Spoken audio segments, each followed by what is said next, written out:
अस्सलाम वालेकुम नाज़रीन, प्रोग्राम ओपिनियन में अली काजी में भली कार ऐं यासिर अहमद हमको स्टूडियो में ज्वाइन कनि था सीनियर तज्ज़ियाकार Ali Qazi sahab. Welcome Ali sahab. Thank you Yasir. Ali sahab, government जे जेतिरो गवर्नमेंट जे मथां दबाव वधे थो त महांगाई जेका आहे उहा वधंदी वञे थी। गवर्नमेंट ॾाढो जस्टिफाई करण जी कोशिशि करे थी। अॼु बि अहमद अज़हर साहब ॾाढी जस्टिफाई करण जी कोशिशि कई त जेके कैपेसिटी बिल्डिंग में असांखे जेके क़िस्तूं ॾियणी थी पवनि उन जे करे असांखे बिजली महांगी करणी थी पए। जेके पहिरियां प्रोजेक्ट्स ठहिया आहिनि महांगा ठहिया आहिनि ऐं अॼु हुननि बेसिकली इहो अनाउंस त थी वियो गवर्नमेंट जे तरफ़ां त ₹1.45 पर यूनिट बिजली महांगी थींदी। गॾो गॾु ॿी बि समरी वियल आहे जंहिंमें तक़रीबन ₹6 पर लीटर पेट्रोल महांगे करण लाइ चयो वियो आहे। ऐं ॿी ॻाल्हि त IMF बि जेको आहे उहो 334 अरब टैक्स में जेका छूट हुई उहा ख़तमु करे छॾी। जी सो तव्हांजी ॻाल्हि त मतिलबु जेतिरी माण्हुनि में दाह वधे पई ऐं राइटली जस्टिफाइबल की भई हिकिड़ो जाइज़ दाह आहे त एतिरी महांगाई थी वई आहे जो बर्दाश्त खां ॿाहिरि आहे। उन ते ₹6 अगरि पेट्रोल वधंदो ऐं ₹10 डीज़ल वधंदो ऐं पौणा ₹2 ₹1.5 जेको आहे हींअर वधायो हुओ बिजली जो जेको टैरिफ पर यूनिट हाणे वरी वधंदो त ॻाल्हि माना ग़रीब माण्हू या मुतवसत तबिके जो माण्हू बि उहो किथे वेंदो, ही किथे वञी महांगाई वञी पहुचंदी ऐं आख़िर बसि इहे थींदो वेंदो। ऐं अपोज़िशन जेका आहे उहो चवंदी रहंदी त आवाम सां वॾो ज़ुल्म आहे ऐं मीडिया दाऊं कंदी रहंदी त सही हिकिड़ो ॿियो महांगाई जो बम किराए छॾियो ऐं पोइ वरी जीअं ज़िंदगी आहे हले थी।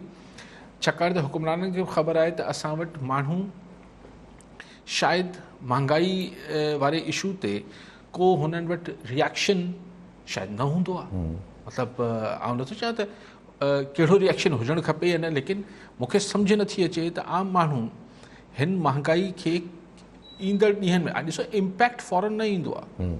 अॼु पेट्रोल अगरि सुभाणे परी वधंदो त डीज़ल वधंदो त हिन जा त फौरी इम्पैक्ट अचनि था। हिकिड़ा शयूं थींदियूं जेके टैक्स छूट ख़तमु करे पिया ई पिया कनि उनजो देरि सां इम्पैक्ट ईंदो, पर बिजली ऐं स्पेशली पेट्रोल ऐं डीज़ल हिन जो त फौरन नतीजो अची वञे। ॿिए ॾींहुं दुकान मतिलबु जेको माल अची चुको हूंदो आहे दुकान उहो महांगो थी वेंदो ऐं केरु पुछे थो बाबा आप देखते नहीं है पेट्रोल महंगा हो गया, डीज़ल महंगा हो गया। ज़ाहिर आहे इहो जेको हींअर बिजली जो वधायो वियो आहे इहो हिकिड़ी समरी बि जेको आहे उहो इन रोटेशन मंज़ूर करायो वियो आहे, माना तड़ तकड़ में इहो थियो आहे। छाकाणि त IMF सां ॻाल्हियूं हलनि पियूं तरीन साहिब जूं वॉशिंगटन में ऐं हुते IMF जो प्रेशर आहे त तव्हांखे बिजली बि वधाइणी आहे, तव्हांखे सब्सिडीज़ बि घटि करणियूं आहिनि, तव्हांखे पंहिंजा जेके टैक्स बि वधाइणा आहिनि। हाणे ॻाल्हि इहा आहे त हू त IMF वारा त पैसो ॾियनि पिया, हू त चवनि था त भई अहिड़ो कमु करे ॾियो जो असांजो पैसो निकिरे या पक ॾियो अहिड़ी का त हू पोइ तव्हांखे मॉडल ठाहे ॾियनि था पॉलिसीज़ होता डिक्टेट त पॉलिसी अगरि तव्हां हुननि जो तव्हांजो मुल्क अगरि को इंडिपेंडेंट असां वटि बदकिस्मती सां फॉरेन पॉलिसी ते बि असांजो इन्फ्लुएंस फॉरेन मुल्कनि जो रहियो आहे माज़ी में ऐं असांजी मैशियत ते बि जेके आलमी इदारा आहिनि उन्हनि जो डिक्टेशन हले थी। बदकिस्मती आहे के ज़माने में त इस्लामाबाद में हुकूमत ठहण न ठहण ते बि ॿियनि मुल्कनि जो असरु हूंदो, पर मैशियत जेका आहे उहो अगरि असांखे IMF डिक्टेट कंदी हिते जी माशी पॉलिसीज़ त पोइ हिते जी ग्राउंड जेके रियलिटीज़ आहिनि, जेके ज़मीनी हक़ीक़तूं आहिनि, हुन सां हुनखे परवाह न आहे, हुनजो लातालुक आहे। लेकिन माण्हू आख़िर हिन एतिरे शदीद महांगाई में छा कंदा या छा करे सघनि था, इहो सुवालु आहे। इहो सुवालु ठीकु आहे। सभु कॉलर सां गॾु शाही खान चांडियो चूड़ जमाली मां। जी चांडियो साहब छा चवणु चाहींदा? अस्सलाम वालेकुम। वालेकुम अस्सलाम। सर असांजो सवाल इहो आहे त असांखे पुराणो पाकिस्तान असांखे वापसि ॾियो, नओं पाकिस्तान असांखे नथो खपे। ठीकु आहे। सर हर महीने में पेट्रोल चढ़े पियो, बिजली चढ़े पई, असीं ग़रीब वञूं केॾां? ठीकु आहे साईं, ठीकु आहे। चाहे न नए पाकिस्तान में रहणो पवंदो, पुराणो पाकिस्तान हाणे नथो मिले। गया वक़्तु हाथ दोबारा आता नहीं ॻाल्हि आहे त जेको हलियो वियो उन महिल असांखे इहो ॿुधायो वियो त नए पाकिस्तान में तब्दील थियल पाकिस्तान में वरो जेको आहे हू ज़बरदस्त मामलात हूंदा। ज़बरदस्त मामलात ॿिया त को नज़र शायदि न आया, लेकिन इहो नज़र आयो त महांगाई जेका आहे हाणे ॾिसो 100 दलील ऐं तावीलात ॾेई वठनि वफ़ाक़ी वज़ीर आज़म साहब त साईं पुराणी हुकूमतनि जो मसइलो बाबा तव्हांखे 2.5 साढा 2 साल थी विया आहिनि पाण आहे अञा तव्हां पुराणी हुकूमतनि जो अगरि चओ था त हीअ हुनजे करे थिए पियो, तव्हां त चयो त असीं IMF वटि बि न वेंदासीं, नथा करे सघो। ज़मीनी हक़ीक़तूं आहिनि। तव्हांजो जेको ओवरऑल मुल्क जो ख़र्चु आहे मुख़्तलिफ़ मदनि में, उहो तव्हांजी आमदन खां वधीक आहे। Simple is that. जी हा, तव्हांजी पॉपुलेशन जेका आहे मतिलबु उनखां वधीक आहे। तव्हां इहो ऐं पोइ उन ते सोने ते सुहागा इहो आहे त तव्हां वटि ग़लति पॉलिसीज़ आहिनि, तव्हां वटि जेका को करप्शन जी बेइंतहा मामलात आहिनि, मिसमैनेजमेंट आहे, इहो त तव्हां ते सभिनी खां मथे आहे। सही ॾिसो, तव्हां वटि जॾहिं तव्हां ही आबादी एतिरी वधायो पिया, या हींअर बि हुन ते को कंट्रोल कोन्हे, किथां तव्हां मैनेज कंदो? हिन हिकु अरब अलाए केतिरा वण पोखजनि पिया। आबादी जेको हिकिड़ो बम आहे, ॾिसो हिकिड़ो टिकिंग बॉम्ब आहे जेको टिक टिक करे पियो, उहो फाटे पियो आस्ते आस्ते। हेतिरी आबादी खे तव्हांजा वसीला आहिनि कोन। जी हा, रिसोर्सिस आहिनि कोन। ठीकु आहे। सभु कॉलनि सां गॾु फराज़ अहमद सुमरो हैदराबाद मां। जी सुमरो साहब, छा चवणु चाहींदा? जी सर, काज़ी साहब सां इहो सवाल हुयो जेके हाणे IBA जूं टेस्ट थियूं आहिनि, हाणे उन में इहो ॾिसो त हाणे 50+ वारा चवंदा असां सिर्फ़ु 45% ख़तमु कई वञे। उन्हनि जो फ़िलहाल कुझु बि कोन पियो थिए, कुझु बि न हल चयो। इहे त न पिया चऊं न त असां 40 ते पास कयो, 30 ते। 50+ वारा 70 वारा रहिजी विया आहिनि। इन्हनि जो आख़िर छा थींदो? ऐं ॿियो इहो सिंधी मीडिया उन्हनि खे सपोर्ट छो न पई करे? ठीकु आहे सुमरो साहब। सुमरो साहब, सपोर्ट सां मुराद तव्हांजी आहे त इनखे हाईलाइट छो नथी करे? हाईलाइट त तमामु घणो पंहिंजी अख़बार में बि ॾिसां थो, टाइम ते बि ॾिसां थो, ॿियनि हंधनि ते बि थींदो हूंदो। हाईलाइट ते इशू थिए थो। हाणे तव्हां शायदि चवणु चाहियो पिया त अगरि 45 सभिनी में 45 खां मथे मार्क्स आहिनि त पोइ फेल त कोन थो थी सघे उहो। अगरि चवणु चाहियो पिया त न कुझु पेपर्स में त हाणे उन्हनि जी पॉलिसी आहे। ॾिसी, हाणे गवर्नमेंट खे बि को क्लियर कट नौजवाननि में हिकिड़ी तमामु शदीद आहे बेज़ारगी थिए पई, बेयकीनी आहे। भला शुरू में त ठीकु आहे, वज़ीर मौसूफ़ चवनि पिया त रटो लॻाइण सां न थींदो, जेको बि चवनि पिया, पोइ चऊं था असीं हीअं न कंदासीं, पोइ चऊं असीं सोचूं था हीअं करण लाइ। भले जेको करिणो अथव कयो न। जी हा, जी हा। भला हिकिड़ो दफ़ो ॾिसो, हिन में छा 3 शयूं थी सघनि थियूं न। या त तव्हां हिननि रिज़ल्ट्स खे में कुझु नरमी करे ऐं ठीकु आहे, जेतिरा मैक्सिमम जेके कैंडिडेट्स अकोमोडेट करे सघो था उहो कंदो। हिकिड़ो तरीक़ो इहो थी सघे थो। ॿिए इहो आहे त अगरि के थर्ड पार्टी खां ऑडिट कराई वञे, थर्ड पार्टी खां, त भई IBA जेके टेस्ट हुआ उनमें कीज़ में या कंहिं में को फॉल्ट हो, उहो अगरि फॉल्ट नज़र अची वञे थो त पोइ जेके हुन मां उम्मीदवारनि जी बहितरी थिए थी उन्हनि खे अकोमोडेट कजे। टी ॻाल्हि आहे त न कुझु न थींदो, हलो पोइ ॿी तारीख़ ॾियो। ॿी तारीख़ ॾियो न। ऐं हिन दफ़े चिटो कयो त तव्हां कहिड़े क्राइटेरिया ते इम्तिहान वठंदो ऐं उहो क्राइटेरिया छा हूंदो, उहो उम्मीदवारनि खे, नौजवाननि खे पहिरीं ॿुधाए छॾियो त भई हीअं थींदो ऐं हीअं न थींदो। पर भला इन टिनि मां को हिकिड़ी शइ त कयो। ऐं अगरि आख़िरी बि करणी अथव, यानी चवणु न बसि जेको थी वियो त भला ॿीहर टेस्ट वठो। ऐं हिन दफ़े जिन्हनि नौजवाननि खे तव्हां फेल कयो आहे हुननि खां फीस न वठो, जेको 500,000 रुपया आहे उहो न वठो, हुननि खे ॿीहर टेस्ट करायो। को हिकिड़ी शइ त कयो, नौजवाननि खे रोज़ सवाल आहिनि त सही छा थींदो छा थींदो। भला एजुकेशन डिपार्टमेंट सम्झो को फ़ैसिलो थो करे। जी हा, क्लोजर त ॾे घटि में घटि त जीअं माण्हू अॻिते वधनि। ठीकु आहे। सभु कॉलनि सां गॾु अला बख़्श मैसर मेयर मां। जी मैसर साहब, छा चवणु चाहींदा? सर अर्ज़ु आकड़ो जी जी। रोज़ रोज़ तेल थो चढ़े, रोज़ रोज़ माना बिजली थी चढ़े, इमरान खान खे घुरिजे त अवाम खे कुझु रिलीफ ॾे। रोज़गार बि कोन्हे, अवाम परेशान आहे। इहा गुज़ारिश साईं थोरो इन ते थोरो ॻाल्हाइनि, रोशनी ॾियनि।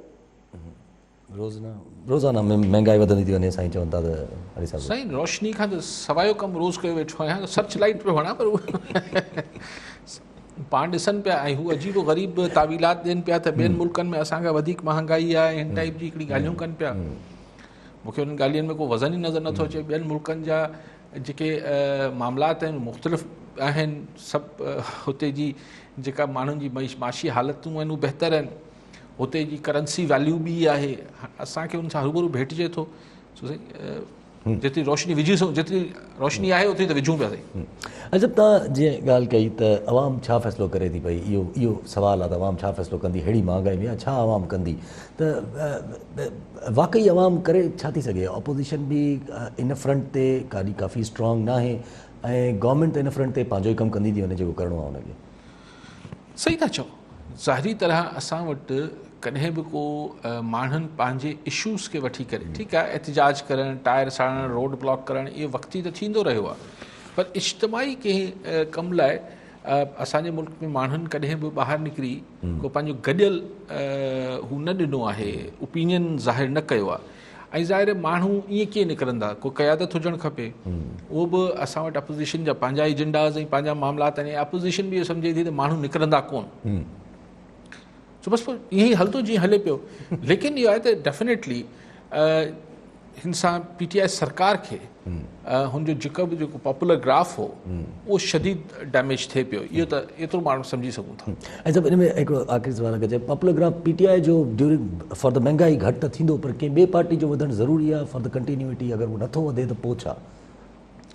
ॾिसो, नेचुरल ॻाल्हि आहे त अगरि PTI जो किरे पियो ऐं ॿी पार्टी जो घटिजे न पियो त इहो ऑटोमेटिकली वधीक थी वियो न। ऐं पंजाब जिथे इहो मैटर, जिथे जी अगरि पाण इलेक्ट्रोल पॉलिटिक्स जी ॻाल्हि कयूं, वोटनि जी हिसाबु कयूं, त ज़ाहिर पंजाब में उहो ई नवाज़ लीग PTI खां मथे आहे। जी हा। सो PTI अगरि अॻु में मिसाल मूंखे ख़बर न आहे छा आहे त 10% घटि हुई, त अगरि हाणे वधीक किरी आहे त हाणे 30% घटि थी वेंदी, सो इम्पैक्ट त पए थो। जी हा, जी हा, ज़ाहिर इम्पैक्ट पए थो, तमामु घणो इम्पैक्ट पए थो। ऐं सभु ॿियो अॼु अगरि जे अॻिते वधूं, हिकिड़ो वॾो वाक़ियो आहे त असांजे हैदराबाद जो काफ़ी अजीब वाक़ियो थियो असां वटि हैदराबाद में। मोर चोरी ते इल्ज़ाम लॻा त कंहिं किसान, कंहिं माली जेको आहे उहो मारियो वियो आहे ऐं गोली हणी मारे छॾियो आहे। मुख़्तियारकार जे घर में, मुख़्तियारकार जे घरां लाश मिली आहे। उनखां पोइ जेके उन जा पंहिंजा कम्यूनिटी वारा हुया, जेके उन माली जा, उन्हनि पोइ माना हवा बोले ॾिनो आहे उनजे घर जे मथां मुख़्तियारकार जे, पोइ ज़ख़्मी बि कया अथऊं, थी सघे थो मारे बि छॾिया हुजनि। जेको रिपोर्ट थियो त हू जेको माली कमु कंदो हो मुख़्तियारकार साहिब जे घर ते, उनको मुबैना तौर ते उन ते मोर चोरी जो इल्ज़ाम हो, ऐं पोइ मुबैना तौर ते इल्ज़ाम आहे त मुख़्तियारकार जे भाउ हुनखे गोली हणी मारे छॾियो, इहे इल्ज़ाम।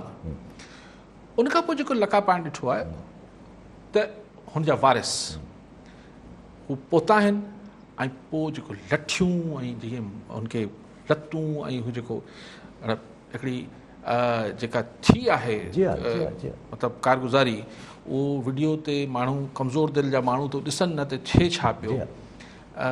तव्हां कॉलर अचूं था पिया, असदुल्ला डोमकी रतो देरो मां। जी डोमकी साहब, छा चवणु चाहींदा? कॉल ड्रॉप थी वई छा? सो अगरि पाण हिन जो सवाल इहो न आहे त केरु ग़लति या सही, त बहरहाल ॿई ग़लति आहिनि। ॻाल्हि इहा आहे त पर छो ग़लति आहिनि? ॾिसो यासिर, आउं इहो सम्झां थो त इहो ताक़त जेको माण्हू खे हुजे थी, उहो उनजो न हज़म थियणु या हुनखे जेको ताक़त जो हिकिड़ो नशो आहे, हीअ बेसिकली ॿई कम पाण उते ॾिठा आहिनि।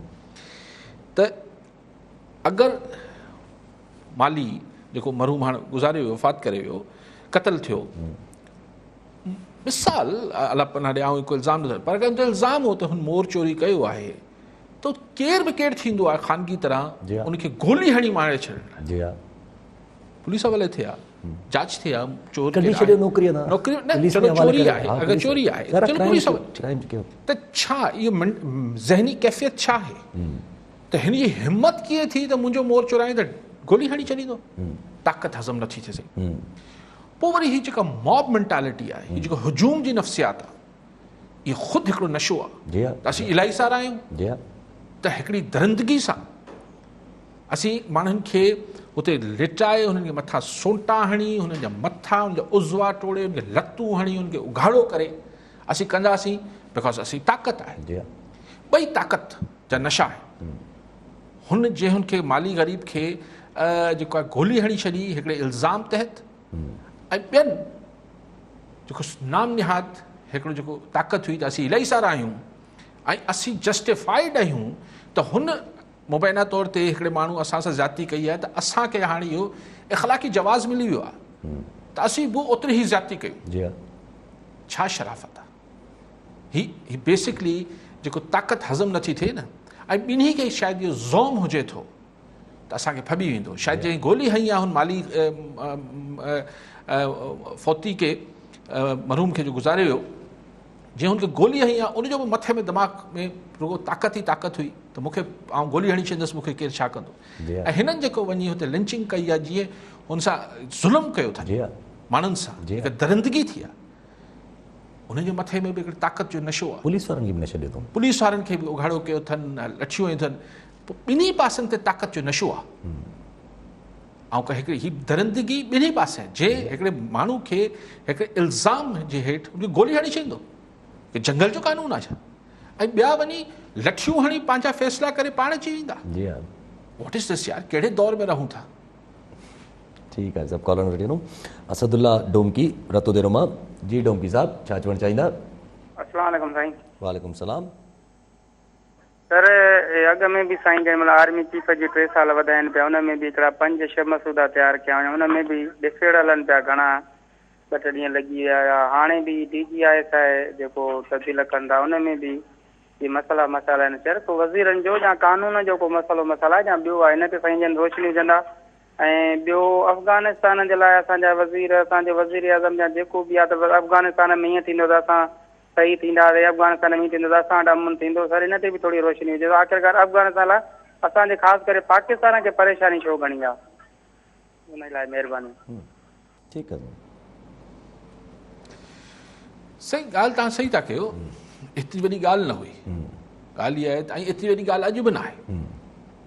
DGISI जी जेके ॻाल्हि पिया कनि साईं, त भई ॻाल्हि इहा आहे त 21 ग्रेड जी पोस्ट हूंदी या 20 ग्रेड इते जी हूंदी, 20-21 ग्रेड पॉलिटिकल अपॉइंटमेंट 21 ग्रेड जी हूंदी, 20 या 21 ग्रेड जी एतिरी पोस्ट हूंदी रही। त इहे त रोज़, ऐं फेडरल सेक्रेटरीज़ बि मुंहिंजे ख़्याल में 21 में 22 में या 21 में हुजनि त इहे त रोज़ समरियूं ठहंदियूं आहिनि। रोज़ प्राइम मिनिस्टर हाउस या किथे बि अप्रूवल ईंदो आहे, पोइ सेक्रेटरी इस्टेब्लिशमेंट हुननि जी हिकिड़ी नोटिफिकेशन कढी छॾींदो आहे। हिते थिए छा पियो? पहिरीं छा समरी खां सवाइ हुननि जो ऐलान थी वियो नदीम साहब जो? अच्छा, अगरि थी वियो, पोइ चऊं त मुलाक़ात थी वई, मसइलो हल थी वियो, त पोइ अॼु चोथों ॾींहुं थी वियो आहे, रुॻो वज़ाहतूं थियनि पियूं त मसइलो हल थी वियो आहे, ॼाण थी वेंदो। पोइ टेक्निकल ख़राबी आहे, गाॾी आहे छा टेक्निकल ख़राबी थी वई आहे? ॿी ॻाल्हि इहा त अगरि हू हाणे वरी इनमें विच में नई ॻाल्हियूं शुरू थी वियूं त छा प्राइम मिनिस्टर साहिबु हुननि खे इंटरव्यू कंदो? प्रेसिडेंट सेट थींदो नओं हिकिड़े क़िस्म जो। त हीअ हिकिड़ी नई रिवायत त थींदी, छाकाणि त अॻु में इहो थींदो आहे त DGISI ऐं DGI या आर्मी चीफ अपॉइंट थियण खां पोइ वञी हिकिड़ी कर्टसी कॉल ॾींदा आहिनि प्राइम मिनिस्टर खे। पर हिन दफ़े जीअं हिकिड़े आम तरीक़े सां थींदो त भई 3 उम्मीदवारनि जा आउं इंटरव्यू कंदुसि। आज़ाद कश्मीर जा बि कया हुन प्राइम मिनिस्टर, उहो त चलो, उहो त हुनजी पार्टी जा मामला हुआ न साईं, हीअ पार्टी त न आहे, हीअ त फ़ौज आहे। सो हिते हाणे चवनि था त इंटरव्यू थींदा। मुंहिंजो ख़्यालु आहे त हीअ इन ई करे लेट बि थिए पियो त शायदि PM साहब पहिरीं नाले ते अटकी पिया हुआ, हाणे चवनि था भला अगरि उनखे ई करिणो आहे त घटि में घटि हू अची इंटरव्यू ॾे मूंखे। मसइलो आहे भले वज़ीर साहिबान चवनि त न अॼु सुभाणे थी वञे, थी वञे, मूंखे ख़बर न आहे, लेकिन इहो आहे त हीअ इंटरव्यू वारी जेका नई ख्वाहिश साम्हूं अचे पई त प्राइम मिनिस्टर साहिबु DGISI जो पहिरीं इंटरव्यू कंदा, पोइ नोटिफिकेशन जारी थींदो, छा आहे इहो? ऐं हिकिड़ी ॻाल्हि सम्झ खां इहा मूंखे थोरी सो मुंझारो आहे। ऐं जेतिरो ई मुंझारो डीपन कनि पिया, भले ही ॿाहिरि वेही चवनि त साईं असीं सिविल मिलिट्री हिकु पेज ते आहिनि, हीअ आहिनि, भई हिकु पेज ते हुआ त मिसाल अगरि आर्मी एज ए इंस्टीट्यूशन हुननि हिकिड़े DG खे अनाउंस करे छॾियो आहे बग़ैर प्राइम मिनिस्टर जी कंसेंट जे, त तव्हां हिकिड़े पेज ते मञी वठो आहे न। ऐं अगरि तव्हांजी कंसेंट सां थियो आहे पर न थियो आहे न। ठीकु आहे, जो कॉलर वठो पहुचूं था हिन ॻाल्हि ते। ज़फ़र नकवी हैदराबाद मां। जी नकवी साहब, क्या कहना चाहेंगे? आपको भी सलाम। वालेकुम सलाम। अली काजी भाई, थोड़ा सा मैं ये आपकी बड़ी माशाल्लाह बड़ा एक स्ट्रॉन्ग वो आता है, पूरा सारी यूनिवर्सल लेवल पे इस चैनल से जाता है। हमने ये देखा सर, कोविड आया 19 में, मैं पर्सनली मैं उससे पहले भी मास्क इस्तेमाल करता था, 25 रुपए का आता था, वो 1000 तक पहुंच गया। डिटॉल गायब हो गई, तमाम चीजें गायब हो गई। अब ये मैंने देखा सर टीवी पे आ रहा है कि वो डेंगू में पैनाडोल गायब हो गई। हमें हमारे बहैसियत मजमूई सर, आप कहते हैं कि ये डंडा हुकूमत उठाए, हमारी सोसाइटी में वो जो बेसिकली जो हमारी यानी जो फंडामेंटल हमें मैसेज है वो किसी त्योहार में नहीं रहा। हम मजालिस में जाते हैं, इमाम हुसैन अलैहिस्सलाम का मैसेज है कि जालिम से नफरत करो, और जुल्म की डेफिनेशन ये कि ब्लैक मेलर जालिम है, मार्केटिंग करने वाला जालिम है, मिलावट वाला जालिम है, हम उनके खिलाफ नहीं खड़े होते। हम कुर्बानी के महीने में सैक्रिफिकेशन नाम की चीज से कतई ना वाकिफ है। हजरत इब्राहिम बेटे की कुर्बानी दे रहे हैं, हमारे यहाँ नाम और नमूद है, ठेकेदार का 5 लाख का बैल है, फलां साहब का 1 करोड़ का वो है, वो एक नुमाइश ले जाते हैं हम। इसी तरह ये माह रबीउल अव्वल चल रहा है, बजाय मैसेज के सर हमारे पास we have got no message at all Ali Qazi भाई। तो मजमूई तौर पे इट्स अवर ड्यूटी के थोड़ा सा हम इन्हें जगाते रहे लोगों को कि ये जुल्म ना करें। एक मजमा अगर उठ के खड़ा हो गया, अच्छा ये महंगाई करते चले जा रहे हैं, कोई चेंज नहीं है सर। अब ये तो सर इस पे थोड़ा सा अली काजी भाई प्लीज जरा थोड़ा सा हाईलाइट कीजिए इस इशू को। बहुत बहुत शुक्रिया। ठीक है नकवी साहब। एक दफ़ा मैं कराची एयरपोर्ट से दुबई जा रहा था, तो एयरपोर्ट पे एक साहब थे, मैं उनकी उस पर एथनिसिटी पे नहीं जाता हूँ, 6.25 साढ़े 6 फुट की हाइट थी, लंबे चौड़े थे। तो वो ना हर किसी से, हर कोई थोड़ा उससे किनारा कशी कर रहे थे कि थोड़े मतलब वो थोड़े से रूड थे और थोड़े लाइन में भी नहीं खड़े हो रहे थे, ये भी कर रहे थे सब। चलो छोड़ो यार, इसको दरगुजर करो। जहाज़ में बैठ के मैं भी सब थोड़ा दरगुजर कर रहे थे कि भाई पता नहीं किस ख्यालात के हैं और यूँ हैं। उधर एयर हॉस्टेस से भी जहाज़ में अजीब व करीब किस्म की गुफ्तगू हो रही थी, उर्दू भी उनकी पूरी नहीं थी, बहरहाल जैसा भी था। तो सब अवॉइड यार, जैसे कहते हैं यार छोड़ो यार, ये तो थोड़ा खरदमाग है, कैसा है, क्या मामला है।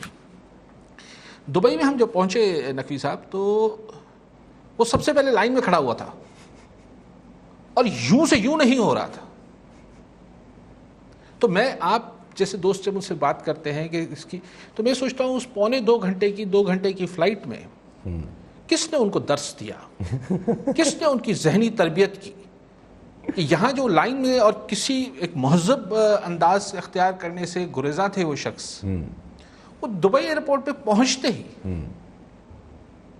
उनके हुलिये में कोई तब्दीली नहीं आई, लेकिन उनके रवैये में 100% तब्दीली आ गई। आप मुझे बताइएगा अगली दफ़ा फ़ोन करके कि उन साहब को 2 घंटे में किसने दर्स दिया जिसके बाद वो सीधे हो गए। ये कानून का डंडा था सर जी। उनको पता था दुबई में उनकी किसी बात की उनको रियायत नहीं मिलेगी कि जी ये फलां है और ये ढमका है। लाइन तोड़ के जाओगे तो वो सुनेंगे भी नहीं, वो ऐसा काम करेंगे। तो ये बात, जिनके दिमाग इधर ज़्यादा ही ख़राब होते हैं वहाँ जाके सीधे हो जाते हैं। वो डंडा सीधा करता है, कोई तबलीग सीधा नहीं करती है। जहाँ तक आपने दूसरी बात की कि लोग नुमाइश की, हाँ वो एक हमारे यहाँ एक बदकिस्मती है कि हमारे पास ज़्यादा नमू की और इसकी कि भाई मेरा 5 लाख का बैल है, जैसा साहब फरमा रहे नकवी साहब, वो एक है, वो एक बुरी चीज़। और ये कुर्बानी के असल फ़लसफ़े से ही उसका होता है कि जी मतलब ये 50 लाख का आ रहा है और 1 करोड़ का आ रहा है और फलां हो रहा है, बकरा या भैंसा या जो भी जो क्या बैल और ये अब वो तो हमारे यहाँ है और ये प्रॉब्लम भी क्रिएट करता है। इतना कंज्यूमरिज्म आ गया है कि जो सफ़ेद पोश लोग हैं उनके लिए मसला हो गया है। उनका बच्चा या बच्ची जो कॉलेज या यूनिवर्सिटी जाते हैं, उनको जो दूसरे बच्चे हैं जो ज़रा ज़्यादा वो हैं माली तौर पे मुस्तक़िम है, वो देखते हैं जी फलाना फ़ोन, मैंने नया फ़ोन ले लिया है, वो फलानी गाड़ी में आ रही है, उसने फलाने उसका लॉन पहना हुआ है। तो बच्चे और बच्चियाँ जो हैं उनको एक कॉम्प्लेक्स होता है, पीयर प्रेशर क्रिएट होता है, मैं मानता हूँ। अब उसके लिए तो क्या कर सकते हैं।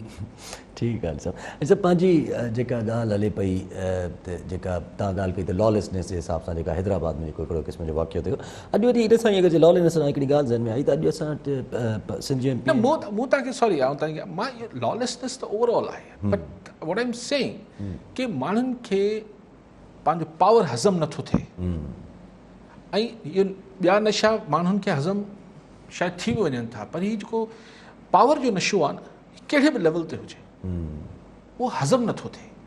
हू मुख़्तियार कार जो भाउ हो, उन अलाए छा पिया सम्झो पंहिंजे पाण खे, हू मॉब हो, हुजूम हो, 50-100-70 मूंखे ख़बर आहे केतिरा माण्हू ऐं हथनि में डंडा, त बसि हुननि चयो त हाणे असीं त ऐं हिकिड़ो जस्टिफिकेशन त असां सां ज़ुल्म थियो, ऐं ज़ुल्म बराबरि थियो हुननि सां।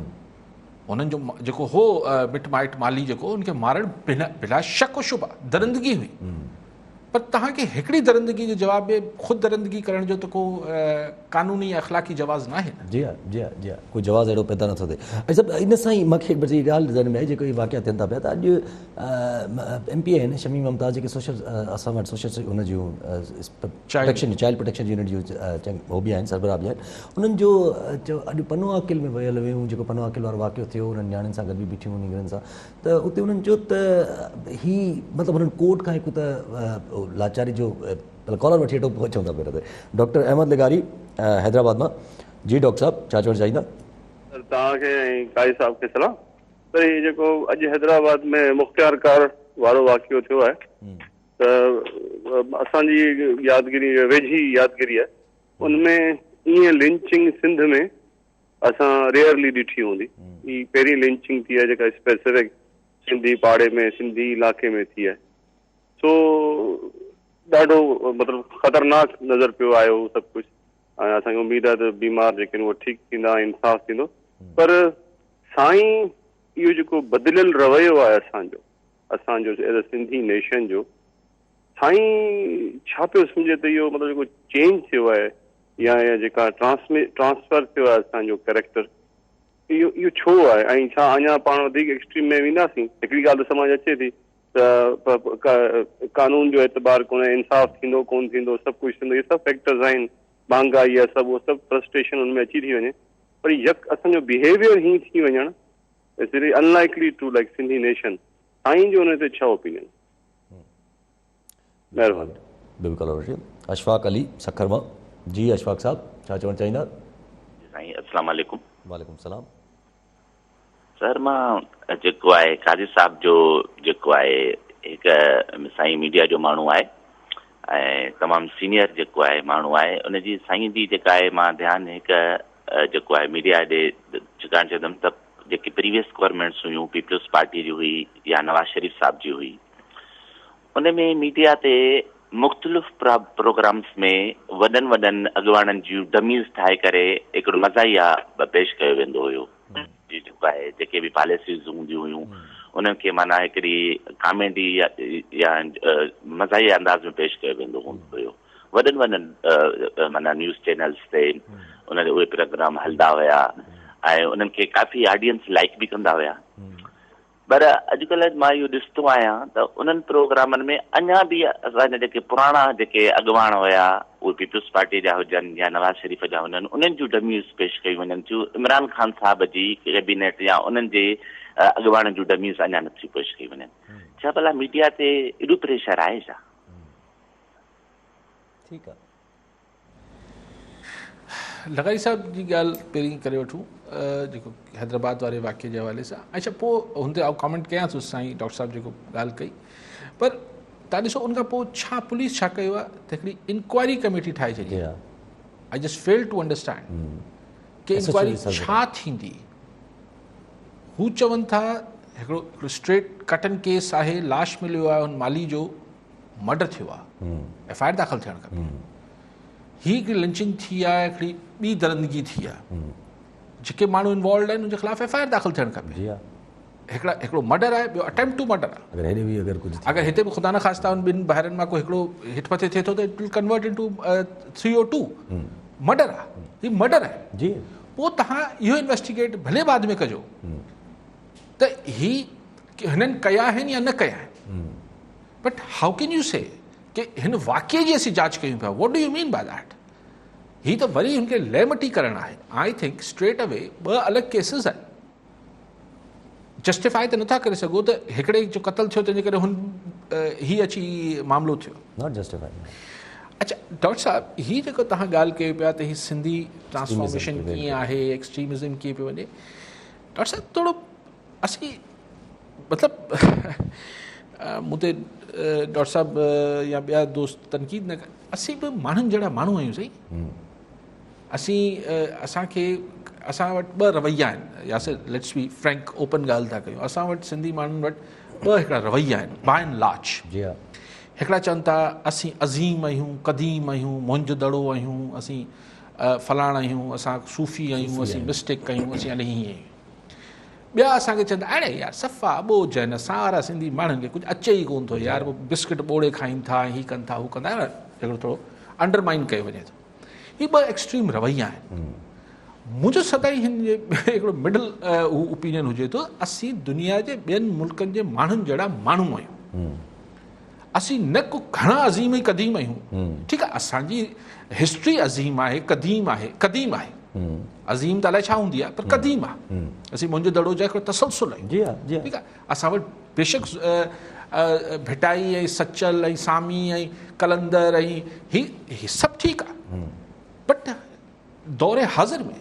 असीं माण्हुनि जहिड़ा जीअं ॿियूं माण्हू आहिनि थर्ड वर्ल्ड कंट्रीज़ आहे उहो बि असीं कोई यूरोपियन माण्हुनि जहिड़ा न आहियूं न असीं सफ़ा को अबोझ आहियूं सफ़ा को बेवकूफ़ आहियूं या बुज़दिल आहियूं न असीं को मार्शल रेस आहियूं सो तव्हां कॉलर आहे तव्हां इन ते अचूं थो पिया सरफराज़ हुसैन लगारी हैदराबाद मां जी लगारी साहब छा चवणु चाहींदा अस्सलाम वालेकुम यासिर साहब ऐं सलाम कैद साहब खे बि वालेकुम सलाम साईं अॼु जेको हींअर हिकु ॿ मुंहिंजा सुवाल आहिनि नंढा नंढा हिकु त हींअर टिकर पियो हले पंहिंजो टाइम न्यूज़ ते ई त जेका गैस आहे सा CNG सेक्टर सां गॾोगॾु घरेलू सार्फिन जेके आहिनि माना घरेलू सार्फिन लाइ बि 16 अक्टूबर खां वठी 25 अक्टूबर ताईं बंदि रहंदी माना तक़रीबन 9 ॾींहं या 10 ॾींहं जा गैस आहे CNG त ठीकु आहे माण्हू गुज़ारो करे था वञनि पेट्रोल यूज़ करे पर घर में गैस न हूंदी त शहरनि में माण्हू छा कंदा हीअ ॻोठ त आहे कोन जो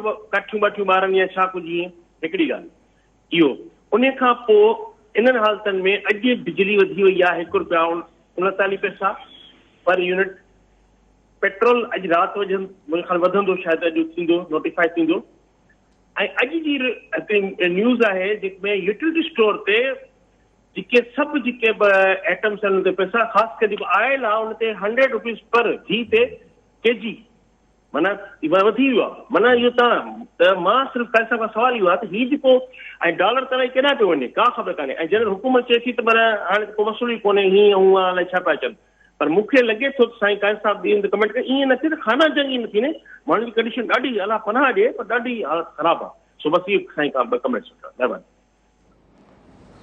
ठीकु आहे ठीकु आहे पहिरीं डॉक्टर साहब वारी ॻाल्हि खे कंप्लीट करे वठूं साईं ट्रांसफॉर्म असां ज़ाहिर आहे हिन महिल मीडिया आहे सोशल मीडिया आहे उन ते माण्हुनि वटि हिकिड़ा सॼी दुनिया जा हिकिड़ा इम्प्रेशन्स असां ड्रॉ कयूं था स्पेशली यंगस्टर्स जेके आहिनि असां नौजवान जेको आहे उहो टीनेज मां ई बल्कि अञा कची उमिरि जेका पाण सिंधी में चवंदा उन खां ई सोशल मीडिया जो इम्पैक्ट हुननि वठणु शुरू कयो आहे दुनिया में ॾिसनि था इहे लिंचिंग ऐं मॉब साइकी जेका आहे इवन न्यूयॉर्क ऐं अमेरिका जहिड़े मुल्कनि में थींदी आहे मॉब साइकी हिकिड़ी अजीबो ग़रीब शइ आहे हाणे त थी अच्छा जेका अमेरिका में कैपिटल हुन ते एग्जैक्टली सो मॉब साइकी ये दुनिया में इनमें महज़ब ऐं गैर महज़ब जो सवाल ना आहे ये मॉब साइकी आहे हुजूम जी पंहिंजी नफ़सियात हुजे थी ऐं जस्टिफाई ही मीनारे पाकिस्तान ते छा थियो जी हा अच्छा असां वटि बि ॿिया खोड़ सारा वाक़िया हींअर तकड़ में देरि थी वेंदी आहे ऐं नाला नथो खणे तव्हां डॉक्टर साहब साल खनि जी अख़बारूं खणी तव्हां उहो वाक़िया ॾिसो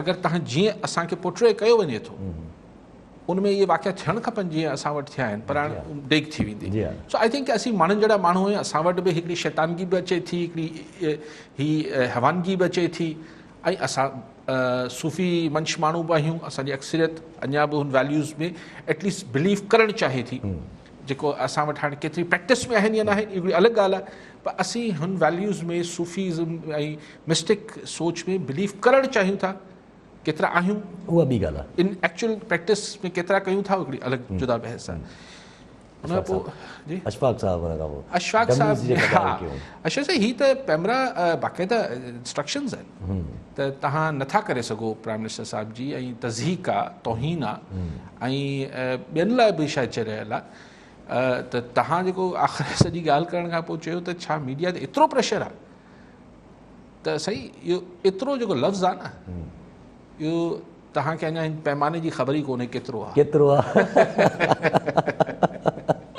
इहो एक्चुअली छा आहे ॾिसो इहो ई ख़ानसा जी हा ये मूंखे हिन जा इंटरव्यूज़ यादि आहिनि साईं मूंखे इहो चयो हो जॾहिं अपोज़िशन में हुआ त जॾहिं अञा कुझु एतिरी घणी PTI मज़बूत न मूंखे चई काई साहब अब प्राइवेट TV का दौर आ गया आप देखिएगा कि मैं किस तरह से मेरी पॉलिटिकल ग्रोथ होती है पाण हुन जा बेनिफिशरी आहिनि अॼु हुन ॻाल्हि नथी वणे छाकाणि त मूंखे हिकिड़े तमामु बुज़ुर्ग सियासतदान इहो चयो त काई साहब असां जॾहिं हुकूमत में हूंदा आहियूं त असीं दूरबीन सां मीडिया खे ॾिसंदा आहियूं त मीडिया वेझो अचे पंहिंजी थिए ऐं जॾहिं असीं हुकूमत में ईंदा आहियूं त असीं दूरबीन सां ई ॾिसंदा आहियूं पर असीं दूरबीन ऊंधी करे छॾींदा आहियूं त भले परे रहे इहो आहे अच्छा जेको हींअर लगारी साहब महांगाई जे हवाले सां त से अलाह पनाह में रखे जेको तव्हांजे नतीजे ते पहुता आहियो लगारी साहब त खाना जंगी ऐं हीअ सभु शयूं लेकिन फ्रस्ट्रेशन आहे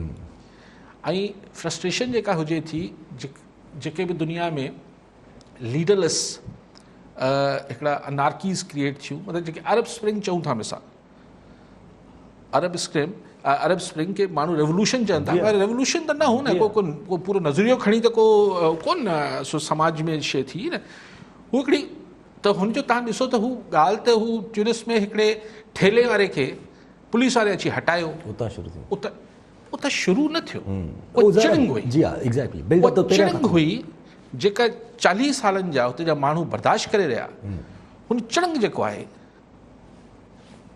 पूरो फाड़े छॾी फ्रस्ट्रेशन जो सॼो गुबार हो माण्हुनि में जेका कावड़ हुई ठा करे फाटी पई ख़ुदा ख़ैर पियो करे अहिड़ी का सिचुएशन न थिए का अच्छा पंहिंजी ॻाल्हि हले पई त जेको MP शमीम मुमताज़ आहिनि उहे चवनि थियूं त जेको वयूं पनो अकेल वारे हुन जेके केस थियो हुयो रेप वारो हुनजे ऐं निगरनि सां गॾु बीठियूं हुयूं हुननि चयो त केस करणु कोर्ट में वञणु छॾियो हिननि खे जिरगा करे मतिलबु जान छॾायो जल्दी फ़ैसिला अची वेंदा ऐं हुनजो चवणु त वॾेरनि खे हरूभरू हिकिड़ो ग़लति कॉन्सेप्ट ठाहियो वियो आहे त वॾेरा बुरा हूंदा आहिनि वॾेरो त चई पीउ हूंदो आहे पीउ को ग़लति फ़ैसिलो कंदो छा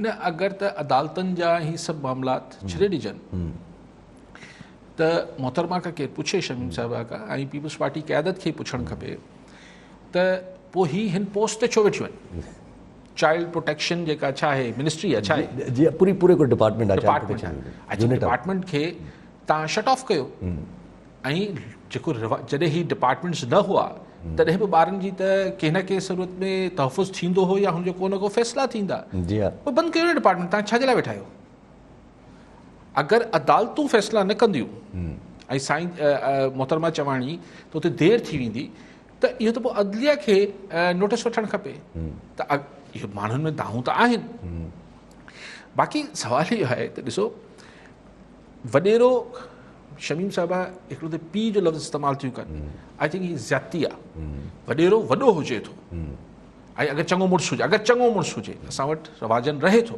मूंखे हुन ते एतिराज़ु न आहे की उनखे चङो करे ऐं हू चङा फ़ैसिला करे पीउ कीअं थी ठाहे बीबी पीउ हिकिड़ो हूंदो आहे बायोलॉजिकल जेको फादर हूंदो आहे या जंहिंखे माण्हू पंहिंजो पीउ चए हीअ कीअं मोहतरमा फरमाए पई त सिंध जे हर ॻोठ में जेको वॾेरो वेठो आहे उहो ॻोठ जो पीउ थी वियो आहे ये कहिड़ी ॻाल्हियूं थी करे आई थिंक कि somebody should ask her from the government कि बीबी तव्हांजो कमु आहे त तव्हां चाइल्ड प्रोटेक्शन कयो न कि तव्हां अदलिया तव्हां ही ॿुधाइणु शुरू कयो त जिरगा कयो पोइ तव्हां हिननि खे पोइ जिरगा कमेटी जो सरबराह हुकूमत खे ठाहिणु खपे शमीम साहिबा खे त जे ही सॼे सिंध में सभु मसइला जिरगनि जे ज़रिए हल करे वठे ऐं पोइ अदलिया ते बि ख़र्चु न थियणु खपे पोइ त शमीम साहिबा पाण हिते हिकिड़ो जिरगो छो थी कराए वठे जी हा ऐं छा शमीम साहिबा बि हिन वॾेरे खे पंहिंजो वॾो ई सम्झे थी ठीकु आहे ऐं पीउ जो लफ़्ज़ न पियो इस्तेमालु कयां because it's wrong you see आउं कंहिंखे पंहिंजो पीउ या बाबो या चाचो चवां हीअ मुंहिंजी मर्ज़ी आहे तव्हां कीअं चवंदो हीअ तुंहिंजो पीउ आहे हीअ त गार आहे असांजे माशरे में जी जी जी तव्हां कंहिंखे चओ त यार हीअ तुंहिंजो पीउ आहे की कीअं पीउ आहे भाई पीउ त उहा जेको मुंहिंजो आहे या जेके आउं चवां केरु ॿियो केरु मूं ते इहो फतवा जारी कंदो हीअ ग़लति ॻाल्हि आहे बीबी खे असांजे हुनजी रवाजनि जी ख़बर न आहे ठीकु आहे वरी महिरबानी साहब नाज़रीन अॼु जे प्रोग्राम जो वक़्तु पूरो थियो वरी मिलंदा ईंदड़ प्रोग्राम में दुआ में